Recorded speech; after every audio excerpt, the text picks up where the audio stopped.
How I Use Gestures by Dr. Niki Kaiser with Imogen and Kate Freezer. What is embodied learning?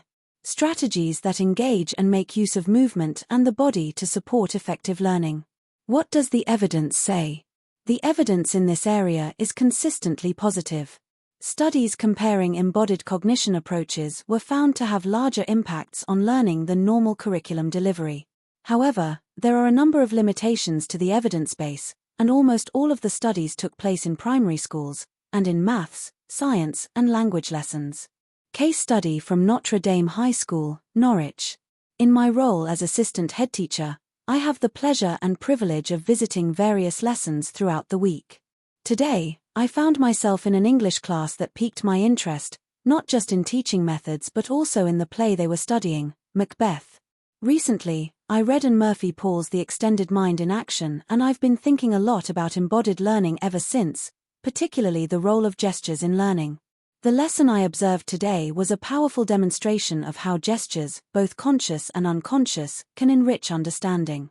This wasn't a formal observation, I simply dropped into a lesson already in progress. 3 students were reading a passage where Lady Macbeth famously exclaims, "Out, damned spot! Out, I say." The student playing Lady Macbeth used gestures throughout her reading, sometimes miming what she was saying, e.g., rubbing her hands as if trying to wash away an imaginary stain, and at other times using her hands to emphasize certain points. After the reading, the teacher led a discussion on the passage. Interestingly, she too gestured while speaking, echoing the student's movements, rubbing her hands as she discussed the line. She even acted out certain aspects, like shining a light on her hand.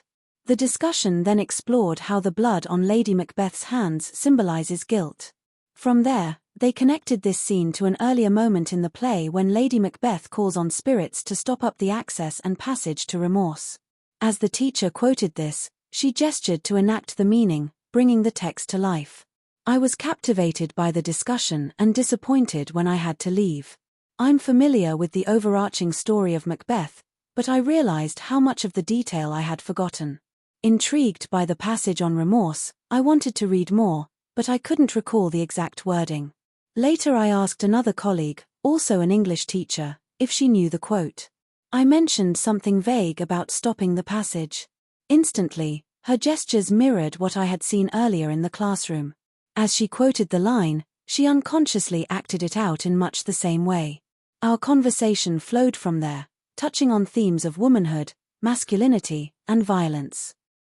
Concepts central to Macbeth that I hadn't fully appreciated before. This experience prompted me both to read more about Lady Macbeth and also to reflect on the role of gestures in teaching. It's clear to me that gestures aren't just supplementary, they are a powerful tool for deepening understanding, both for students and for teachers.